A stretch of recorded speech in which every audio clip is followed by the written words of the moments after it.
iPhone 13 on us for every customer. Current, new, everyone. To show the love. How about sushi? I just had sushi for lunch yesterday. How about tacos? Automatic emergency braking, one of 6 advanced safety features standard on every 2022 Chevy Equinox. Find new technology. Find new roads. Chevrolet.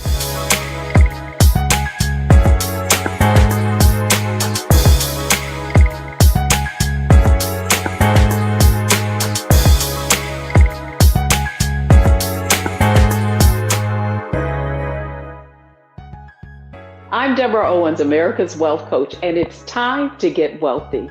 You're going to learn exactly what you need to know and do to finally achieve the level of financial success you desire and you deserve. Well, the stock market has been pretty volatile. The economy, it has a lot of uncertainty in it. Inflation is rising. What does that mean for recent graduates? How will they fare in their careers entering this market? Well, here's what college grads need to know that they often don't. And that is that a college degree is a milestone, not a destination. It can open doors, but your behavior can close them. And then finally, a college degree does not guarantee a 6-figure income. And that's exactly the conversation that we're going to have today with Leilani Brown. She is an award-winning marketing executive, and she's written a book, updated a book, and now it's called From Campus to Career. And she's helping college students, college grads know exactly what they need to do to navigate in this financial uncertainty. So welcome to the program, Leilani. Thank you. Thank you for having me. Well, it's my pleasure. On Wealthy You, we have a framework, and it's called Mindset, Strategy, and Execution, and it's the framework for success. So I really think that our conversation is going to be important for graduates in particular. College students, not even graduates, so they get some insight on what they need to do. And so I want to start with mindset. And one of the, you have several tips in your book, but just broadly, what kind of mindset do college students who are going to be entering this economic, their careers with economic uncertainty, what kind of mindset do they need to bring to the table? Well, thank you for that question, and thanks for having me. So I'm so excited about this conversation with you. There is good news out there, by the way. So there's 31% of employers say that they are increasing hiring in this year for this class of 2022. So that's actually really, really good news. With respect to mindset, I think they should have an optimistic and hopeful and excited mindset. One of enthusiasm as they pursue something new, but also be mindful of developing relationships and be very intentional about how they show up and the ways in which they are perceived in the workplace. Perception is important. One of the things I want to really make sure we delve into deeply in this conversation is the fact that the kind of workplace that prior to COVID, many were entering, it's different. And one of the things you talk about is this hybrid environment that college students are going to have to learn how to navigate to not only stay, to actually get a job. And so I want to talk about that. What kind of mindset do you have to have when now you could be in a virtual workplace or a hybrid workplace where you are going into work and at home? Well, I think that that's a good question. The reason why I updated the book and didn't scrap it is because the information in the first edition was evergreen. Things like appropriate use of social media, taking a pause, developing good relationships, or even starting the book with learn the business and work hard and deliver results. Those are the tips that that I'm offering in the book. But what's been updated is the very intentionality that we have to have in a hybrid or remote workplace. Going back to your point around perception being reality, I'll give you one example. So a lot of us like to take notes on our phone. I like to take notes on my phone, and I might turn to my phone to take a note during a meeting. But the perception might be that I'm distracted, not paying attention, or even checking social media, even if I'm taking a note. And that one little nuance can mean a lot in the career of a person and how they are perceived, and also how they are perceived in the beginning of their career. So it's really, really important to think about how we are perceived, and also controlling what we can control, even in hybrid or remote workplaces. That's one little nuance. Well, that's good advice for all of us, really, because I know I have a habit of taking notes on my phone, and I use the notes app, and that's where I capture a lot of insights when I know if I don't put it down right away, I'm going to forget. And then I want to talk to that point, Deb. I would just say to a young person, or even a more mature person like you and I, to say, do you mind? I'm using my phone to take some notes. Do you mind? That one little step can go a long way in terms of improving the perception of your performance and your accessibility and your engagement, as well as communicating and developing the relationship. Great advice. Asking permission and giving people some insight into what you're actually doing is always a good thing. Now, the other thing I want to talk about from the mindset of a parent, right? Because that's who a lot of our audience members are going to be, parents of college graduates, potential college graduates who want their kids to do well. And one of the trends that we've seen is that many children, adults, are graduating, and yet they are staying in their parents' home a lot longer. Could be have a lot of student loan debt, or it could be challenging finding that first job. And so to that end, I want to ask you about the mindset of a parent so that they're not an enabler. What can they do to support their graduate in, finding that first opportunity without, what do I want to say, in a manner that allows them to take ownership? Absolutely. Well, I think that, some of us, I'm a parent too, I have a college-aged child. He's in college now. And one of the things that I often think that I am always trying to calibrate is, how do I teach him the value of money? How do I teach him the value of the value of consequences, or reality of consequences, and connecting those actions, et cetera. I think the mindset of a parent should be future focused. What do you want the outcome to be? So now that they've graduated and they may be living at home, but you actually want to facilitate a process, an environment, create an environment where they're looking ahead towards self-sustaining and personal responsibility and taking care of themselves. So encourage them to look for a job, pursue and take a job, not quit a job just because you don't like it, because there are many of us who are in jobs that we don't prefer or like. And I'm not talking about blatant disrespect, but just not what we want to do. Leilani, we've talked about the mindset of our students, but I want to talk about the mindset of parents, because those are the people who are probably watching this program. And what we've seen is far too many students are staying at home a lot longer. So to that end, what do parents need to, what kind of mindset do they need to have to be a mentor and not an enabler? Absolutely. So I think we have to be really realistic. So it's different than when I graduated from college years ago. I went home, and you can never really go home again. But I went home for 2 years, and then I got my first apartment, and it was an interesting experience in growing up. I think parents should be realistic about how challenging it is out there. Things are infinitely more expensive.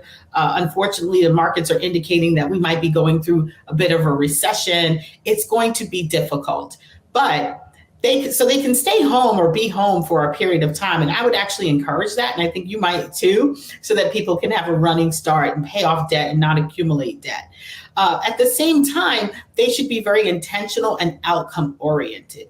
If the point is for your graduating senior, your class of 22 person, or eventually to move out and be self-sustaining and self-supporting, be supportive, not an enabler. So that means that they should get the job on their own, they should keep the job on their own, and they shouldn't quit the job if they just simply don't like it. You know, you have to put in that sacrifice.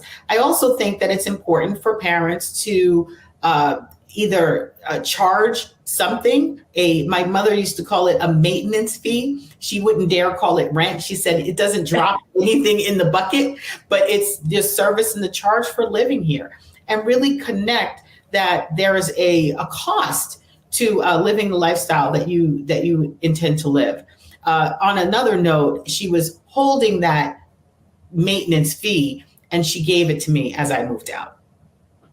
Well, it's interesting you said that, because I really do feel that parents can make it a little too comfortable, and then they wonder why their kids are gainfully employed, but they haven't moved out. Well, why would they if Right. they basically, have all of the comforts of home without the responsibility? And so I'm so glad you double clicked on the fact that children, particularly if they are working, should pay some kind of stipend. I love the way your mother put it, a maintenance fee, because I think that's exactly what it is. And the fact that parents, you could take that rent and you could use it as, when they do move out, or buy a home or something, that could be a pot of money that you kind of a forced saving plan that I think is important. So thank you so much for And Brenda touching was on serious that. she was serious about that payment. It better not be late,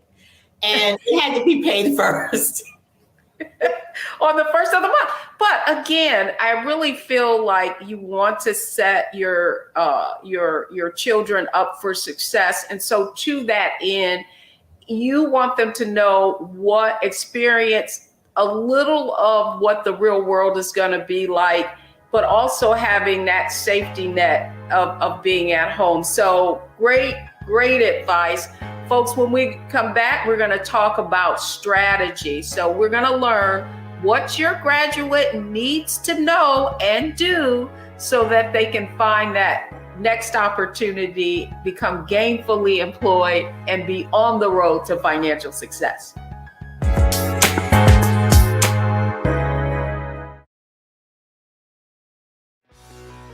Let's be honest, as successful women, we're crushing it. Maxed out 401k and Roth IRA? Check. Aggressive savings and investments? Check. Yet, the freedom our success was supposed to buy can leave us stuck on the six-figure hamster wheel, watching retirement slip further down the road. There's another way. Get coaching courses and community at wealthyu.com. Love our new Alexa. It's a Buick. Yeah, Alexa. Buick. Alexa. It's a Buick. It's an Alexa. It's a Buick. It's an Alexa. Coach, that's a Buick. That's an Alexa. The Buick Enclave with available Alexa built in. Pull up a chair, take your seat. The Black Tape with me, Dr. Greg Carr, here on the Black Star Network. Every week, we'll take a deeper dive into the world we're living in. Join the conversation only on the Black Star Network. Verizon just gave us all a brand new iPhone 13. We've been customers for years. I thought new phones were for new customers. We got iPhone 13s too, switched to Verizon 2 minutes ago. Ours were busted, and we still got a shiny new one. Check it out. So wait, everybody gets the same great deal. I think that's the point. iPhone 13 on us for every customer. Current, new, everyone. On any unlimited plan, starting at just $35. All on the network more people rely on.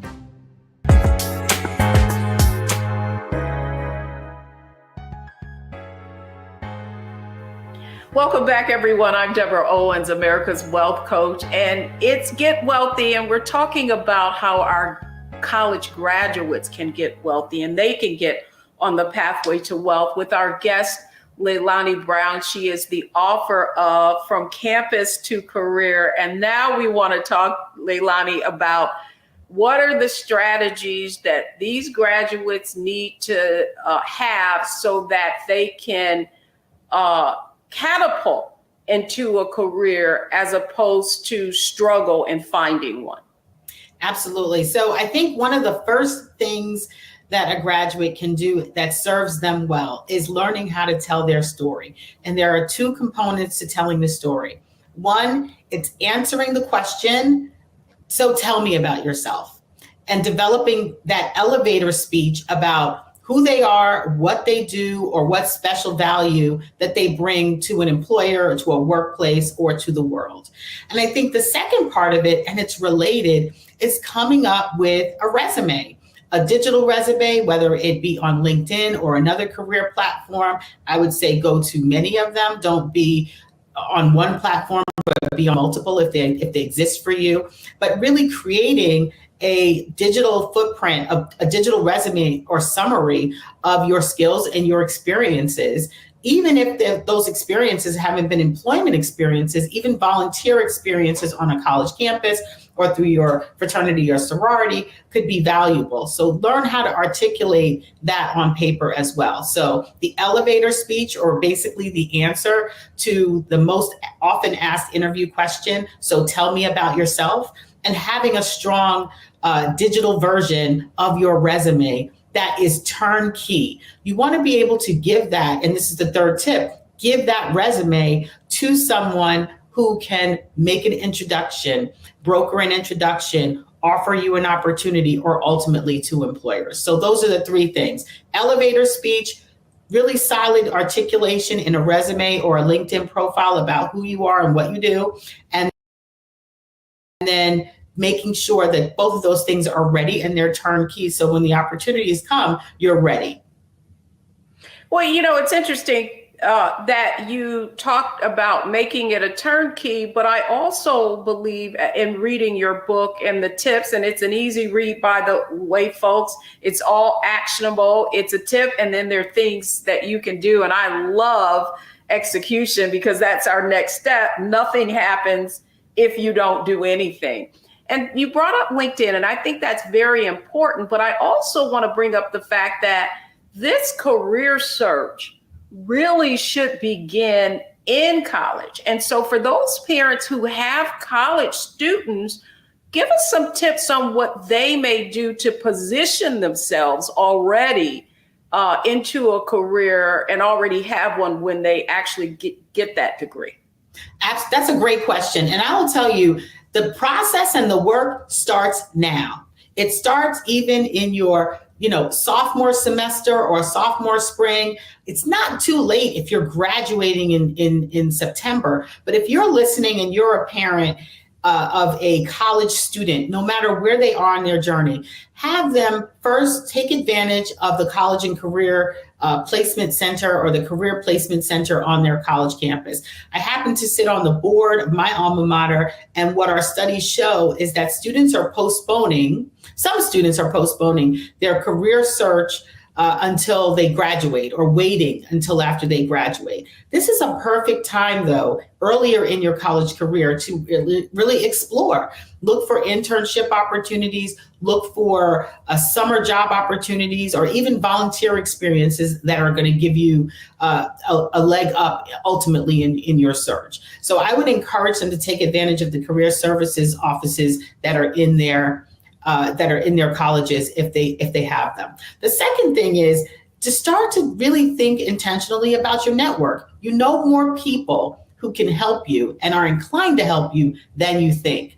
A lot of times we have this false notion that, I'm going to do it on my own, or I don't need any help, or even this false notion that just searching online for a job is job searching. That's not job searching. That's resume planting. That's not job searching. Say it again with feeling. I'm going to say it. I'm going to knock on the table. That's not job searching. That is one element of job searching and just discovering the opportunities that are out there. But I have to say, for the employers that are receiving a lot of resumes, you're just in the pile. So if you can send the resume and you can apply and then network through LinkedIn or other means, and you know people and your parents know people to say, hey, I just applied for a job at Leilani Brown LLC. Do you know anybody there? Do you think that you can get a little attention to my application? Those two things in tandem do work. And we don't often ask for help, but we should ask for help. We should make it plain. I am looking for my first career opportunity. Can you help me? What are you looking to do? I'm willing to do any number of things, but I'm really good at marketing and social media, and I have an interest in working with children. Something like that. Be very direct, very clear, so that when I hear that information, I can take it to my network and say, I know a young person that is looking for an opportunity. That's great advice. It's interesting. I had a friend reach out to me for a young person who graduated from the University of Michigan, which I'm from Michigan. I didn't attend Michigan, but I know they're one of the most prominent in Michigan. And the first question I asked him was, are you leveraging the alumni network? And I'm almost certain that they have a career institute, if you will, because that's the whole point of investing those dollars in a university of that sort. And so I'm so glad that you mentioned that. But I think in addition to that, Leilani, what I would say for both of my children was they worked their entire college career. And I felt like that was important for them to get a sense of responsibility. Certainly, I wasn't giving them spending money. If they were going to have any, they had to be resourceful. And it's so interesting that after my son finished his degree, his sister came in right after him. And the first thing he said to me, does she have a job yet? If I had to do it, I want her to do it. But here's the thing is, because they had worked their entire college career, if you will, when they came out, they had some very solid experience to put on that resume. And I do think in addition to that, Leilani, would you say that it is important for students to actually have internships while they're in college so that they can have a leg up once they actually get that college degree? It's helpful to have the internship or the summer job for so many reasons, not the least of which is exposure. Understanding the workplace is very different than a campus. And that's one of the reasons why I wrote the book. And also for relationship building. And if you have an internship, you want to keep in touch with the colleagues that you had over the summer and drop them a line every now and then. And that's not a bad idea. But if you haven't had the opportunity to have an internship, and we're really talking about an in-practice, in-industry internship, and you had to have a simple summer job. I had summer jobs.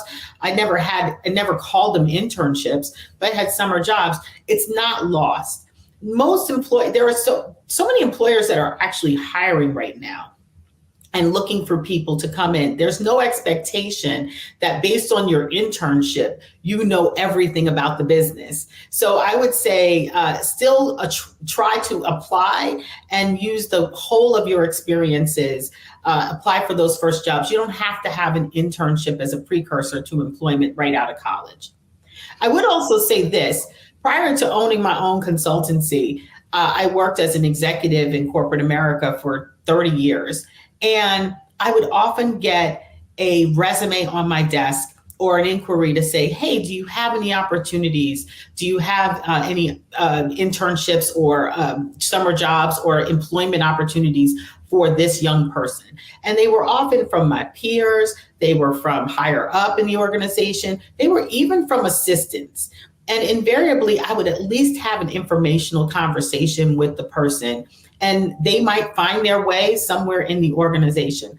That, ladies and gentlemen, is networking. I don't care if your mother is the chairman of the board, president of the company, or an administrative assistant or executive assistant in the organization. She's in that workplace and she is in a position to offer your information, the proud, mother or parent of this young person, and that might yield a result. So your mother, your auntie, your uncle, anybody in your family or in your network, your neighbors, they all want to see you succeed. So make it plain that you're looking for your first opportunity so that they can make the introduction for you. Absolutely. And you said something really interesting that I don't want the audience to miss. And by the way, if you're watching this, I want to make sure if you have a graduate that you make sure you have them watch this Get Wealthy segment as well. We'll all get wealthy segments because all of them are relevant no matter what your age. But you said something really interesting. And this is what I have found. Young folks will say something like, well, I just want an opportunity. And in encouraging and mentoring this young man recently, I told him, let's really talk about strategically, what are the things that you are good at and what experience do you already have that you could parlay into an opportunity? And in his case, he had been a star rugby player, got injured, and then didn't know where to go from there. So then he started coaching, and I thought, wow, that's great. That's going to be a great segue. You have leadership ability, and that's what you want to convey to that potential employer, and give them some insight in how you show leadership by coaching on the team. And so my point really is, do you feel like going back to the story, right, that you need to tell, that even at this stage, young folks who are in college, that they really need to begin to experience some things so that they can have a specific idea of the opportunity that they're seeking? Yes, I do. I think they need to think about, though, not dismiss the experiences, certainly not of the last 2 years, as less than positive or challenging, but to reposition them and tell a different type of story, Deborah. So, for example, most of the graduates of the last 2 years had to switch out of an in-person classroom experience automatically into a virtual classroom experience.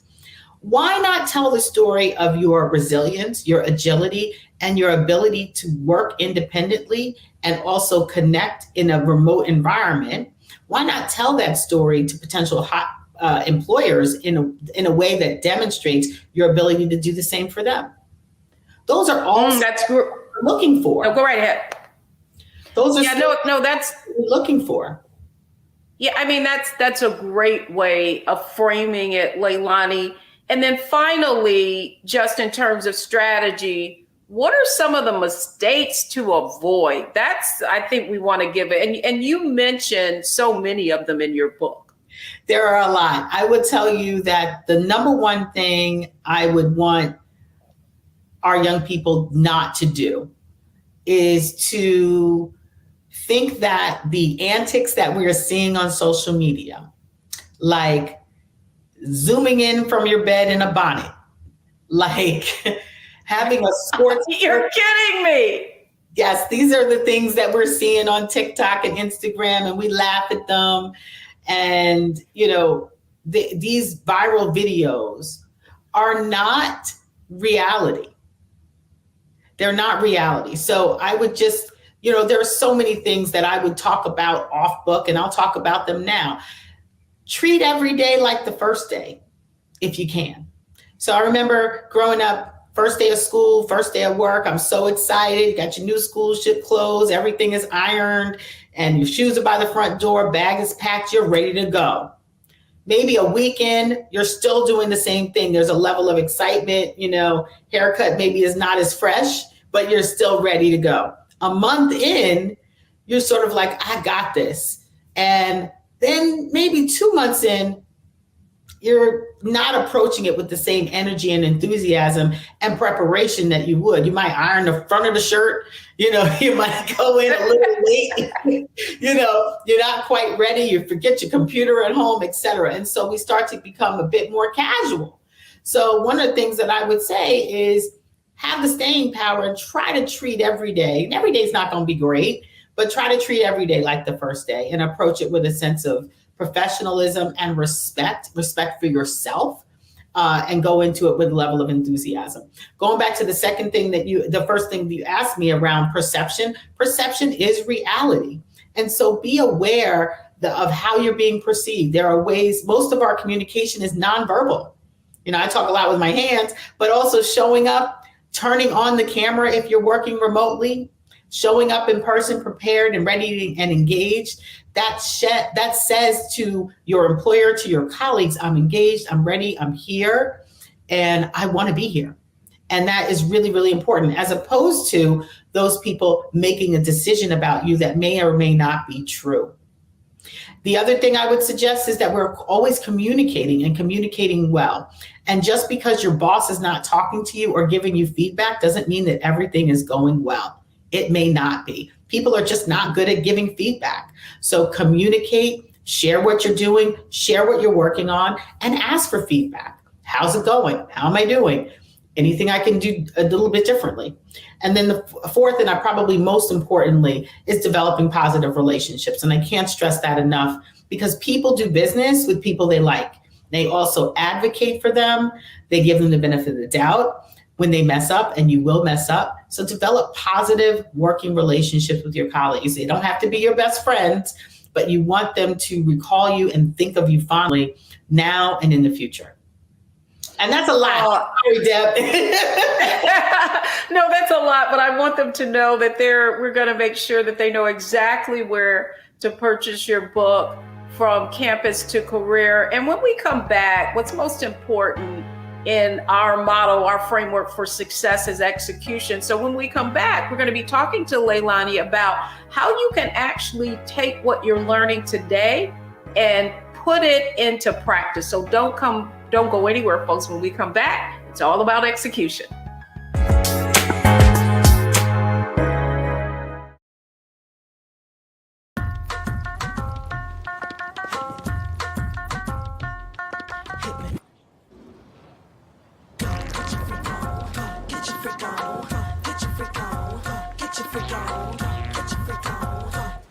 Verizon just gave us all a brand new iPhone 13. We've been customers for years. We got iPhone 13s too. Switched 2 minutes ago, literally right before this. iPhone 13 on us on any unlimited plan for every customer, with plans starting at just $35. All on the network more people rely on.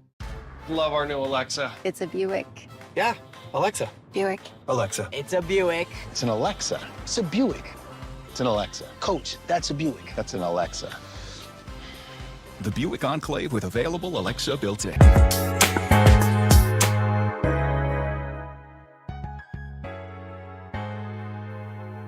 Welcome back, everyone. I'm Deborah Owens, host of Get Wealthy, and we're having a conversation about how college graduates can navigate and start a successful career in what are some really uncertain times. We've talked about mindset, the mindset of our graduates and our parents. We talked a little bit about strategy, but it means absolutely nothing unless you apply what you're learning on this program today. And so that's exactly where we're going to start with execution now, Leilani. Thank you so much for this conversation, because I want to talk to them about execution. And so here's what I want to ask you.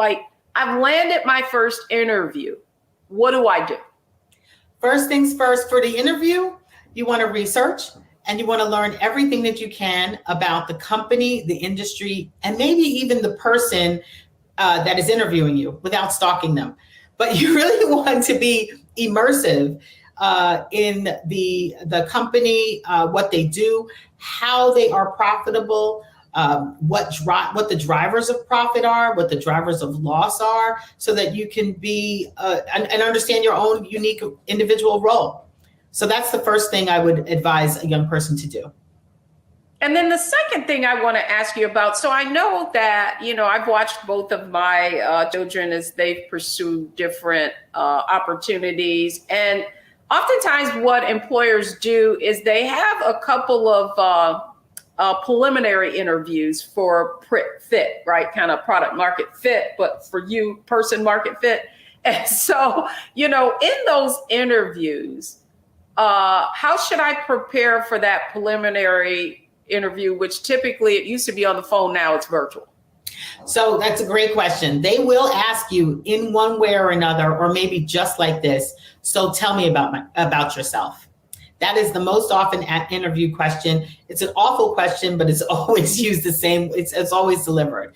And the answer is your elevator speech. There are three components to the elevator speech: who you are, what you do, and what value you bring to the world. And that's helpful to everybody, whether you're running a business, you're pitching your business, you're pitching yourself, a young graduate, or a person who's more mature and experienced. So elevator speech is really, really important.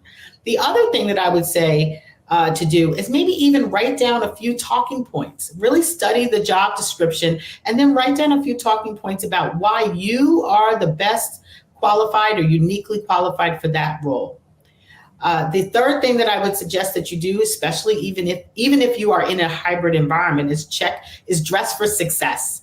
And that means including your background environment, removing any and all distractions, and maybe testing your technology. It might sound like a little thing, but being able to go through your interview without any technological disruptions, or the dog barking, or the laundry in the corner, can go a long way. It's interesting that you said that, and I'm glad you touched on that, Leilani, because one of the other things I wanted to talk about was surroundings. And as schools went virtual, it really put people at a disadvantage, from not wanting to show their socioeconomic statement, their socioeconomic condition. Maybe you don't have this fabulous home that you see people have in their backgrounds many times. What is appropriate in order to make sure that your surroundings virtual are putting you in the best light? Should you use some of those shaded backgrounds that they allow you to do, or should you use? Sometimes I think like the backgrounds make you look like a floating ghost. Sometimes when you're using those virtual screen backgrounds. So what would you advise? I love the faux backgrounds. I love and sometimes they can be a really good and interesting conversation starter. You could use a faux background that has your school logo or something that's applicable to that employer or related. You can find a blank wall. If you can find a blank or bare or minimalist wall, I think that is also great. Or doing the blurred background, which provides some insight. You do have to turn your camera on. But I think that you bring a good point up that everybody doesn't want to share their personal circumstances and surroundings, and so I think all of those three things are fine. A blank white wall or any color wall, quite frankly, would suffice. But also a faux background is also a good option. And then finally, I want to touch on this because I think that oftentimes employers always ask this question, and it's, tell me about something that you failed at or that you didn't do well. What is an employer what kind of response if they're looking? What kind of insight are they trying to gain? Yeah, that's good. I mean, first of all, we've all failed at something. So tell the story of a failure. But they're looking to assess the degree to which you can take responsibility for the failure if you caused it, or your contribution to the failure, and what did you learn and how did you move forward? So it's really important to identify and say, there's this one time I really messed up this project, or I dropped the ball, or I failed to think about X, Y, and Z, and as a result, this did not go as well. And what I learned from that, very quickly you move, what I learned from that was proper planning and giving myself more time so that it didn't occur in the future. And then when we did our next project, it went much more smoothly. Yeah, sort of what you learn from that. And the only reason I wanted to mention that is because I often feel like people, well, I don't want to tell them I failed at anything. And that's the worst thing you could possibly do, because they're trying to look at how you respond to misfortune, right? We know that eventually something is going to happen. How do you respond to it? Man, this has been fabulous. This went I think you gave even more insight than I had hoped. And when we come back, we're going to talk about how to analyze, optimize, and maximize all the information that you've given to us today.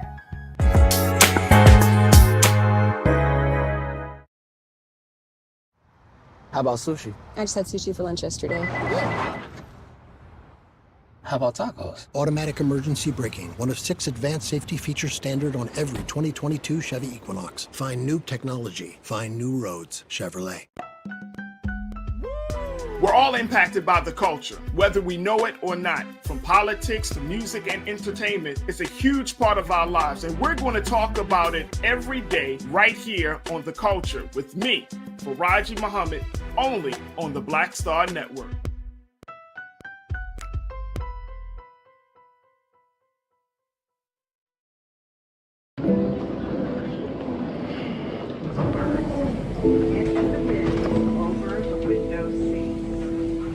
Are the only bins that will accommodate larger rollerboards.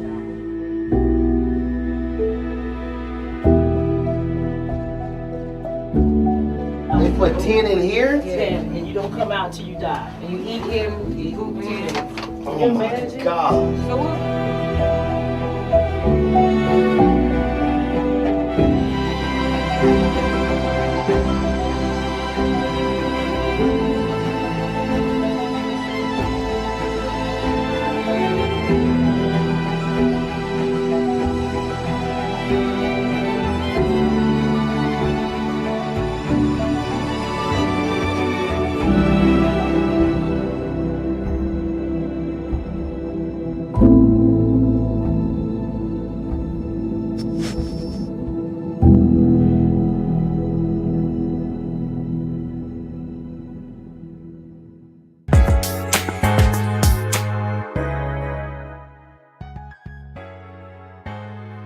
I hope you've been enjoying this conversation with Leilani Brown, author of From Campus to Career. She's helping your graduate get a start on the right foot. And now, Leilani, it's our Analyze, Optimize, Maximize segment, where we want to kind of compress and condense everything that we covered today. So let's talk about analyze. What should graduates do to focus their attention on? What can make the greatest impact right now for them? That's such a complex question. What should they focus on and analyze? What are their goals, and what are the multiple paths to arrive there? And I would say, just to take a step back, making sure that they're your goals. They're not your friends' goals or what you think are served up as everyone else's aspirations for you, or comparing yourself. Make sure that they're your goals. Understand.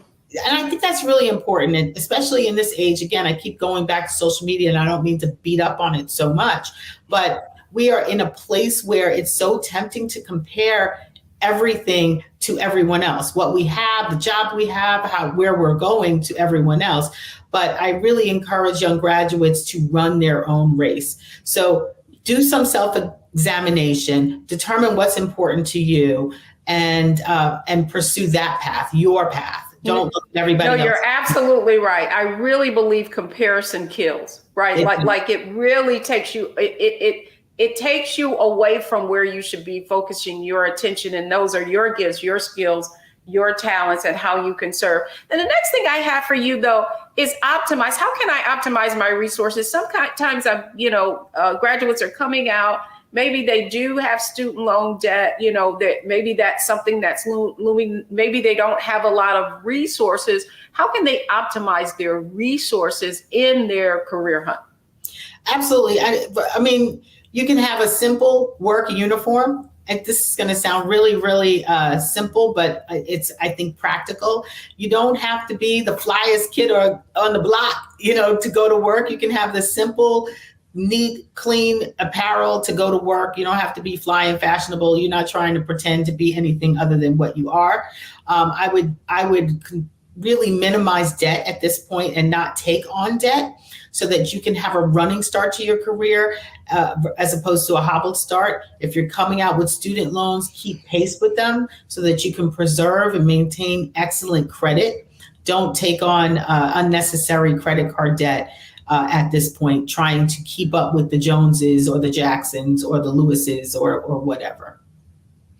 Excellent. And then finally, maximize how can they, like, you know, like you only have so much.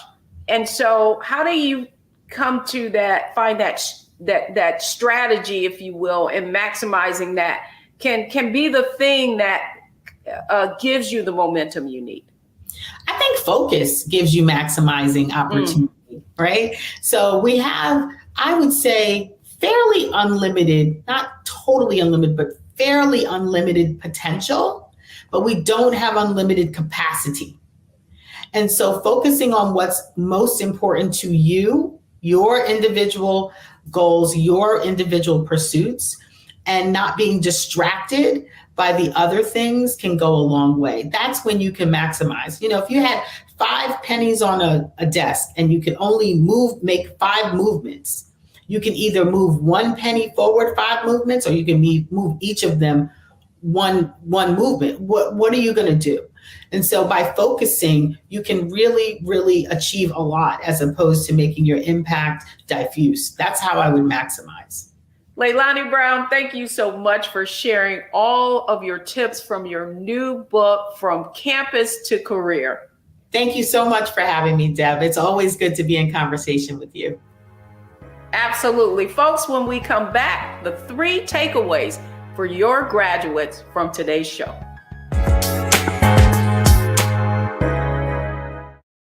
iPhone 13 on us for every customer. Current, new, everyone.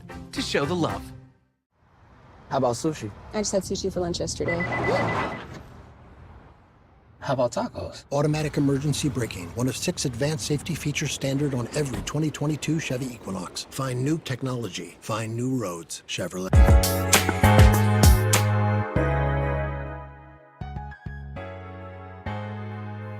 I'm Deborah Owens, America's Wealth Coach, and I hope you enjoyed today's show. It was all about helping your graduate get wealthy. So here are the 3 takeaways from today's show. The first is mentorship is key. All throughout the program, you heard Leilani share what you needed to do, what graduates need to do to build relationships. Second, the fortune is in the follow-up. Once you make those connections, you've got to make sure that you stay in touch with people. And lastly, there is no I in team. Make sure that when you're presenting yourself, that potential employer feels that you're going to be a great member of the team. That's going to do it for me today. Thanks so much for coming on. Get wealthy. Don't forget to watch all of our episodes online if you missed anything. I'm Deborah Owens, America's Wealth Coach, and thank you for joining us right here only on Black Star Network.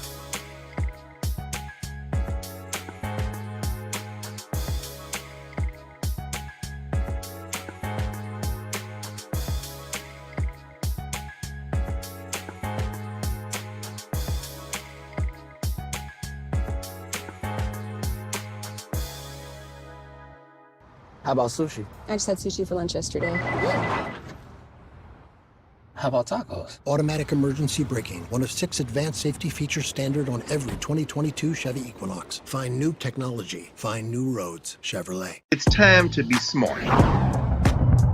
Roland Martin's doing this every day. Oh, no punches! Thank you, Roland Martin, for always giving voice to the issues. Look for Roland Martin in the whirlwind, to quote Marcus Garvey again. The video looks phenomenal, so I'm really excited to see it on my big screen. Support this man, Black Media. He makes sure that our stories are told. See, this difference between Black Star Network and Black-owned media and something like CNN. I got to defer to the brilliance of Dr. Carr and to the brilliance of the Black Star Network. I am rolling with Roland all the way. Honored to be on a show that you own. A black man owns the show. Folks, Black Star Network is here. I'm real revolutionary right now.